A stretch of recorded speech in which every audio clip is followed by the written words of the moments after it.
Olá, meu aluno. Vamos tratar agora do tema Estatuto dos Servidores Públicos Civis da União, Lei 8.112 de 90, no tópico Licenças e Concessões. Esse tópico Licenças e Concessões é um tópico que vai bater nas provas de forma objetiva. Há uma inversão de prazos, há uma inversão de classificações e conceitos. E vamos tentar aqui clarear na sua cabeça que está em casa estudando, de forma que você acerte essas questões do concurso público. Dentro das licenças e concessões, vamos trabalhar a primeira figura, tratamento de saúde de pessoa da família. O prazo dessa licença é de 30 dias, prorrogáveis por mais 30 dias com remuneração.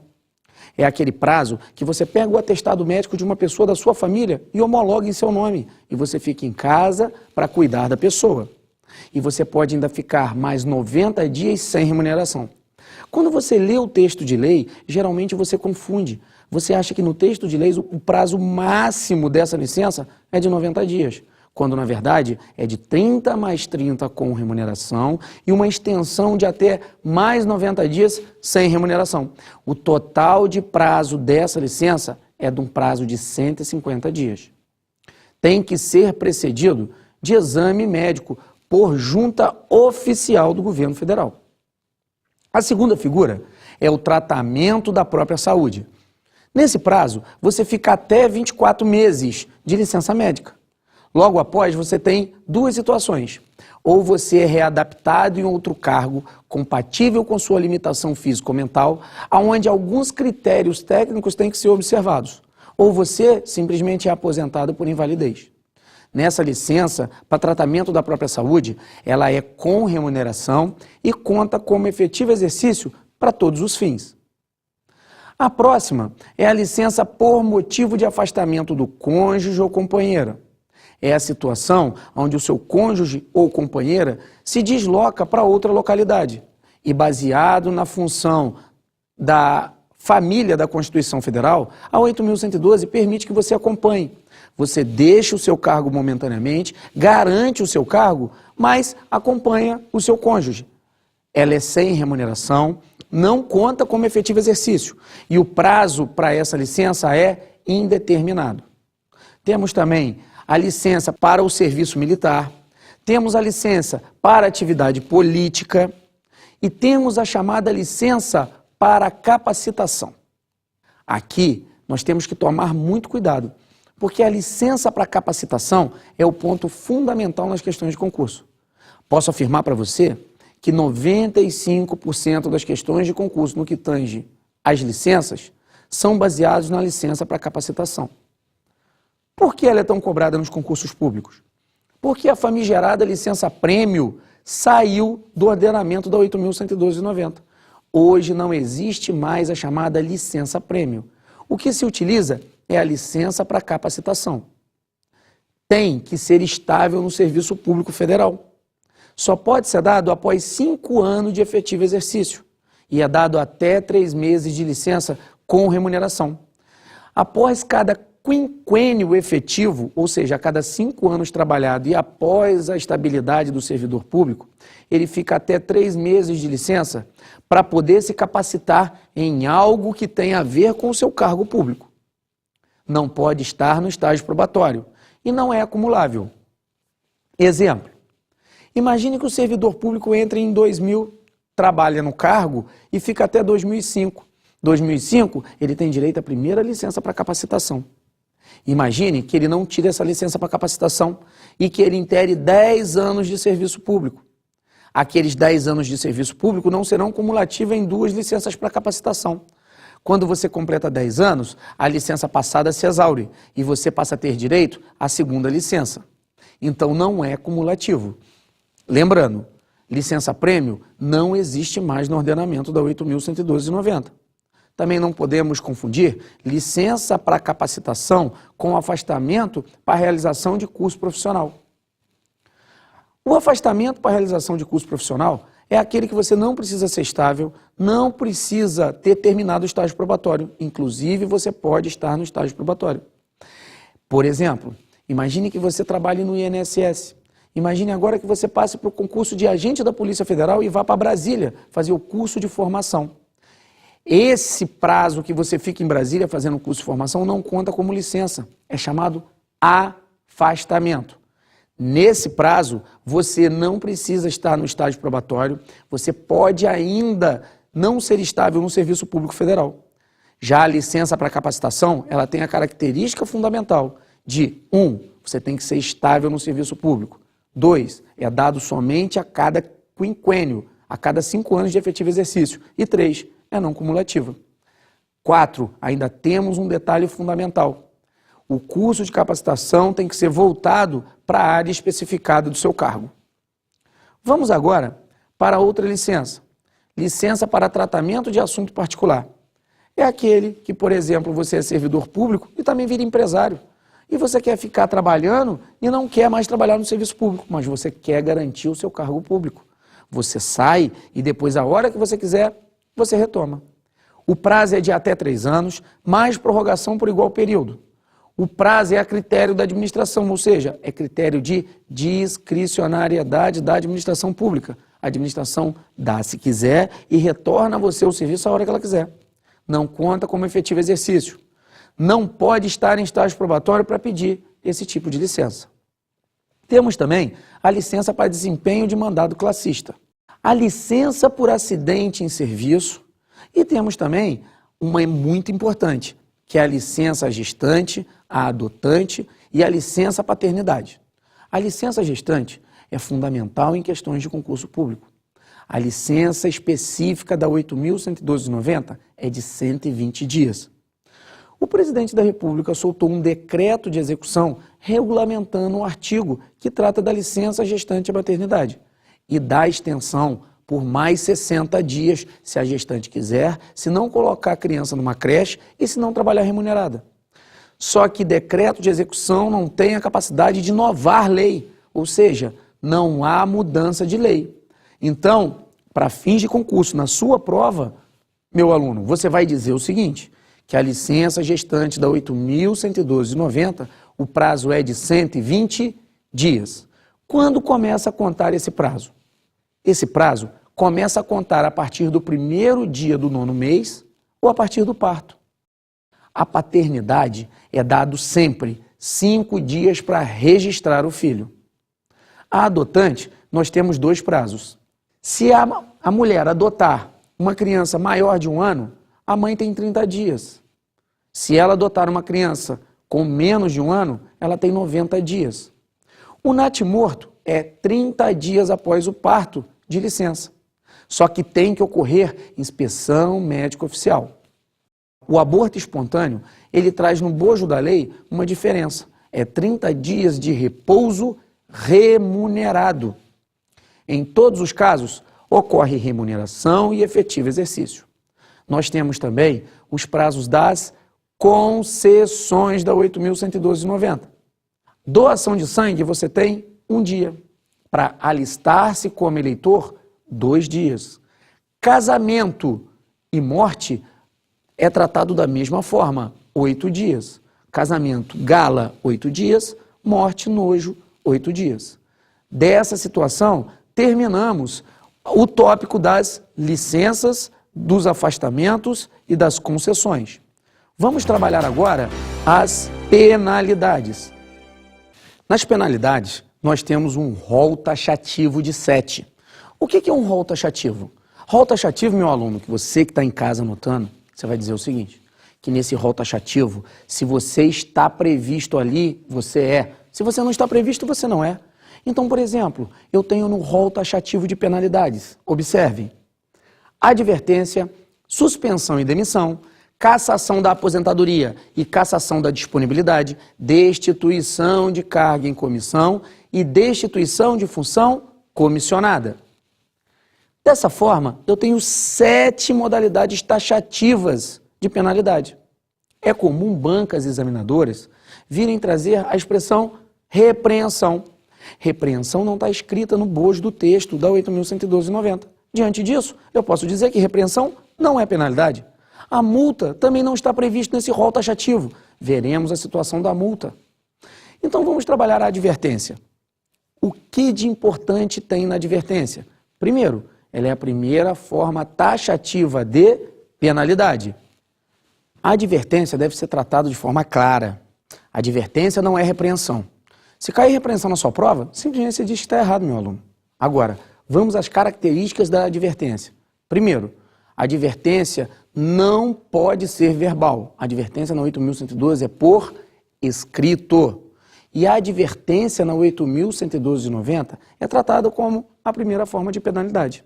E outra, ela além de ser escrita, ela tem que ser formal e tem que ser precedida de um processo administrativo disciplinar. Nenhuma das 7 modalidades, nem mesmo a advertência, que é a mais simples, pode ser aplicada diretamente pelo seu chefe, nem que ele mesmo tenha presenciado a sua falta. Obrigatoriamente, para ser aplicada essa penalidade, tem que passar por um processo administrativo disciplinar. Vamos para a segunda figura. Suspensão. A figura da suspensão, ela tem o prazo máximo de 90 dias. O prazo máximo de suspensão é 90 dias. Lembrando que se você tomar uma advertência e antes da prescrição você cometer outra falta passível de advertência, você vai cair na suspensão. Porque a reincidência na advertência gera suspensão. Lembrando que o prazo máximo da suspensão é de 90 dias. Não podemos confundir suspensão com afastamento preventivo. Não está escrito nesse rol de 7 que eu dei para vocês o afastamento preventivo. Então, o afastamento preventivo não é classificado como penalidade.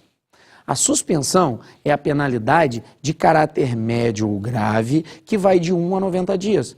O afastamento preventivo é quando você, que é servidor público, está em investigação num processo administrativo disciplinar, você foi indiciado num PAD. E para não atrapalhar o andamento do processo administrativo disciplinar, é pedido administrativamente o seu afastamento. Diferenças básicas. Suspensão é penalidade, afastamento preventivo não é penalidade. Suspensão gera interrupção do pagamento. Afastamento preventivo, você fica em casa e continua recebendo. Imagine a seguinte situação hipotética. Imagine que você está respondendo por um processo administrativo disciplinar. Imagine que aquela comissão de PAD, que é composta por 3 servidores estáveis, estão trabalhando na mesma repartição que você. Imagine que você chegue e fique perturbando o dia inteiro querendo saber o andamento do processo, querendo saber se você vai ser punido, se você não vai ser punido, enfim, você está embaçando o andamento do processo administrativo disciplinar.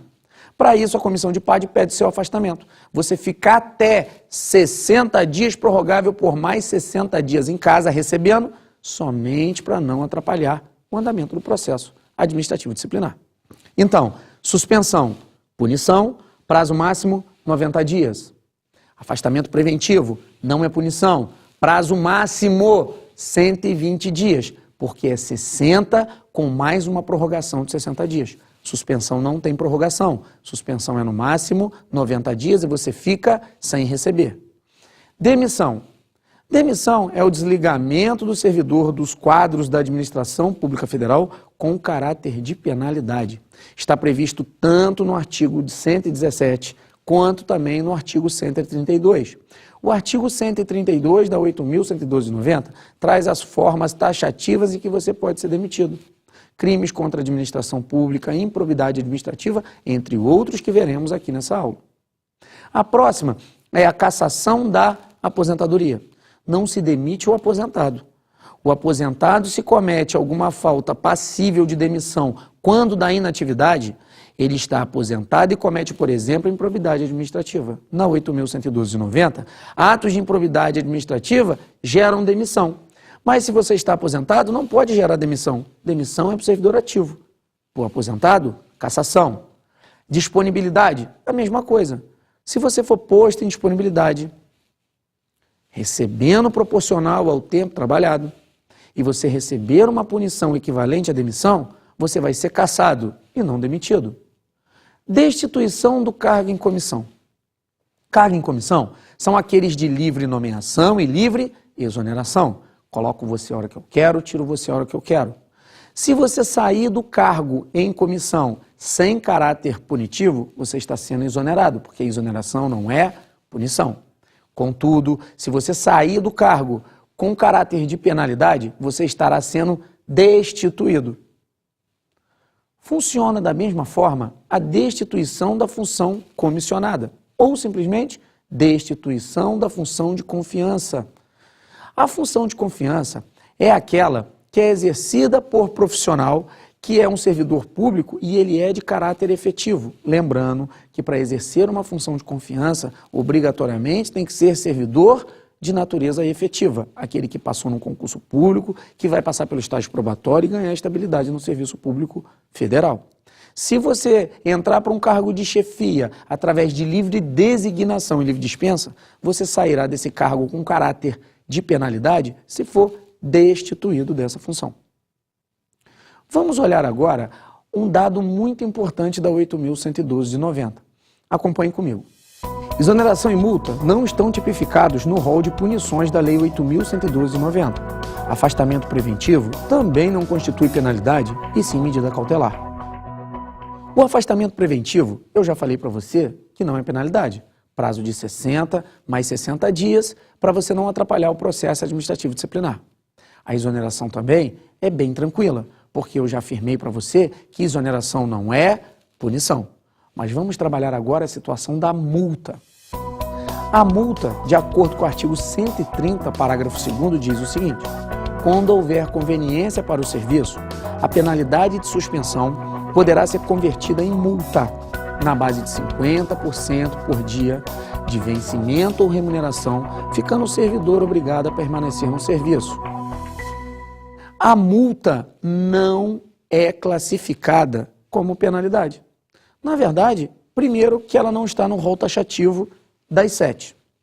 Segundo, que a multa, na verdade, ela pode ter natureza, inclusive, de concessão. Imagine a seguinte situação hipotética. Imagine o seguinte exemplo. Imagine que você é servidor público e tem família. Imagine que você ganhe R$10.000 por mês. Imagine que você foi suspenso por 30 dias, ou melhor, por 90 dias. Você vai ficar 3 meses em casa, 3 meses sem receber. A administração pública pode, avaliando a sua situação, dar uma multa na base de 50% do vencimento ou remuneração e forçar você a permanecer no serviço. Ou seja, você trabalha no serviço e recebe, por exemplo, se a multa for dada na base da sua remuneração, metade do que você teria direito. A grosso modo, você ficaria em casa e não receberia nada. Ou você pode ficar trabalhando normalmente e receber 5.000, se a sua remuneração era de 10. Então, pelo menos, você garante as suas contas básicas do mês. Na verdade, a multa não pode ser tratada como penalidade. E, nas questões da banca examinadora, ela não é tratada realmente como penalidade. Por diversas vezes, vemos em questões de concurso público que a multa é tratada como concessão e não como penalidade. Então, terminamos aí o rol taxativo de 7 penalidades. Vamos agora trabalhar o quadro das penalidades. Na verdade, é um resumo, um quadro sinótipo, onde a gente vai conseguir concatenar todas as questões de concursos públicos no que tange a essa modalidade, penalidades. Isso é um esquema, um resumo, para que você consiga nas provas transformar o conceito da Lei 8.112 de 90 em resolução de questões. Acompanha comigo aí o quadro. Observe que você tem as penalidades: advertência, suspensão da emissão, cassação da aposentadoria, cassação da disponibilidade, destituição da função de confiança e destituição do cargo em comissão. Temos também as previsões legais: o descumprimento dos deveres do artigo 116, desobediência das proibições do 117, do 1 ao 8 e o 19, constitui advertência. A suspensão são as desobediências das proibições do artigo 117, inciso 17 e 18, e reincidência em pena de advertência. A demissão se dá das proibições do artigo 117, 9 e 16 e todas do artigo 132. O prazo para aplicação da penalidade, ou seja, da prescrição, é o prazo de 180 dias para advertência, 2 anos para suspensão, 5 para demissão, 5 para as cassações, 5 para as destituições. Prazo para recorrer, ou seja, o direito de petição, se dá 120 dias na advertência, 120 na suspensão, 5 anos para demissão e cassações e 120 dias para as destituições. O prazo para o cancelamento da penalidade se dá em 3 anos na advertência e 5 anos no prazo de demissão. Então, através desse quadro, a gente pode observar alguns detalhes que estão embutidos na lei e que a sua prova pede. Por exemplo, o prazo da prescrição, onde se dá 180 para advertência, 2 anos para suspensão e 5 anos para demissão. Então vamos concatenar o seguinte: esse prazo de prescrição começa a contar não a partir da data do fato, mas a partir do conhecimento do fato para a administração. Um exemplo que vai clarear a sua mente, meu aluno. Imagine a seguinte situação hipotética. Imagine que você, no ano de 2000, cometa uma falta passível de demissão. O prazo, naturalmente, é de 5 anos da prescrição, ou seja, após 5 anos, a administração perde o direito de demitir você. Só que esse prazo não é contado da data do fato, e sim da data do conhecimento do fato pela administração. Imagine que você tenha cometido a falta em 2000 e ninguém descobriu. Imagine que tenha sido gravado. Imagine que a administração tome conhecimento 5 anos após, só em 2005. O prazo para sua demissão começa a contar a partir não da data do fato, que foi em 2000, mas sim da data que a administração tomou conhecimento do fato, que foi 2005. Então aí matamos toda a estrutura das penalidades dentro desse quadro sinótipo. Estude, marque e faça seus resumos, que dificilmente você vai errar questões em concursos públicos. Competência para aplicação das penalidades. Lembrando que aquelas penalidades são um rol taxativo, que para você receber aquela penalidade, você tem que passar por um processo administrativo disciplinar. E nós temos a competência legal, ou seja, quem é competente para demitir você. A competência para a demissão é dentro do Poder Executivo Federal do Presidente da República. Se você estiver ligado ao Poder Judiciário, é do presidente dos tribunais. Se você estiver ligado ao Poder Legislativo, é dos presidentes das casas. E se você estiver ligado ao Ministério Público, é do Procurador-Geral da República. Se você for ver, competência para demitir você no governo federal. Presidente no Poder Executivo, presidente no Poder Legislativo e presidente no Poder Judiciário. E procurador no Ministério Público. Então eu posso dizer para você que os 4 PRs são competentes para demitir você. Está aí um bom macete para você acertar a questão em concurso público. Na cassação da aposentadoria e cassação da disponibilidade, também são as mesmas competências da demissão. Na suspensão por mais de 30 dias, a lei é taxativa, ela não prevê um nome certo, assim como na demissão. Ela só diz que são as autoridades inferiores às mencionadas anteriormente. Ou seja, imagine que você está no Poder Executivo Federal. Competente para demitir você quem é? Presidente da República. E na suspensão com mais de 30 dias? Imagine que você esteja no Departamento de Polícia Federal. Você está ligado diretamente ao Ministério da Justiça. O ministro da Justiça é a autoridade imediatamente inferior ao Presidente da República no que tange ao seu órgão. Então ele vai ser competente para suspender você com mais de 30 dias. Suspensão até 30 dias e advertência. Competente para punir você com suspensão até 30 dias ou advertência é o seu chefe imediato ou aquele que foi previsto em regulamento ou o regimento interno. Agora, você também tem a situação de quem é competente para punir você pelas destituições. Bem, você tem destituição da função de confiança e destituição do cargo em comissão. Quem é competente para destituir você é aquela mesma pessoa que foi competente para nomear ou designar você. Ou seja, quem coloca você, tira você, tanto se quiser com o poder discricionário, como também através de penalidade, por competência prevista expressamente no bojo da Lei 8.112/90. Terminamos assim a parte das competências da penalidade. Vamos trabalhar agora o processo administrativo disciplinar, ou simplesmente o PAD. Vamos lembrar que o processo administrativo disciplinar, ou PAD, ele funciona da seguinte forma. Ele funciona como termo genérico. Dentro do processo administrativo disciplinar, ou PAD, nós temos 3 formatações: sindicância, processo administrativo disciplinar em espécie e temos também o processo sumário. Cada uma dessas com especificações próprias. Vamos agora observar aí na sua tela o quadro sinótipo, que na verdade é o que você precisa para economizar tempo estudando a lei do processo administrativo disciplinar com todas as suas características. Acompanhe aí comigo na tela. Bem, acompanhando o quadro, você vê que nós separamos em penalidades, as comissões e os prazos, que é o que importa para fins de concurso público. Nós separamos também a sindicância, processo administrativo disciplinar, e processo sumário. A sindicância é aquela prevista para advertência e suspensão por escrito, até 30 dias. Dali pode sair 3 situações: arquivamento, ou o resultado que pode ser aplicação da penalidade, ou instauração de um PAD, que é o mais grave.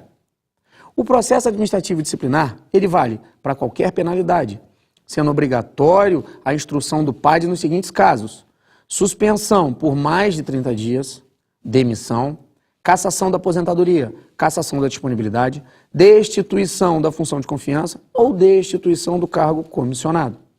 O processo sumário, ele vale para abandono de cargo por mais de 30 dias, inassiduidade habitual e acumulação ilegal de cargo público, dentro do tópico processo sumário. Então nós temos aí as 3 modalidades ou 3 subtópicos, como você queira chamar, do processo administrativo disciplinar. Nós temos o processo sumário, nós temos o PAD e nós temos a sindicância. A sindicância, que foi a primeira figura que nós vemos, é a mais simples. O PAD é o mais complexo e o processo sumário é o mais específico. Repare que na sindicância você pode ser punido com suspensão até 30 dias e advertência. Essa é a competência legal da 8.112. No processo administrativo disciplinar, pode ser qualquer penalidade, mas as específicas são as mais graves. Isso se dá porque quem pode mais, pode menos. Imagine que você esteja sendo acusado de cometer uma penalidade da 8.112 que seja passivo de advertência. Obrigatoriamente se abre inicialmente uma sindicância. No meio do processo da sindicância, eles reparam que, na verdade, você cometeu um fato tido como demissão. Tranca-se, arquiva-se a sindicância e obrigatoriamente abre um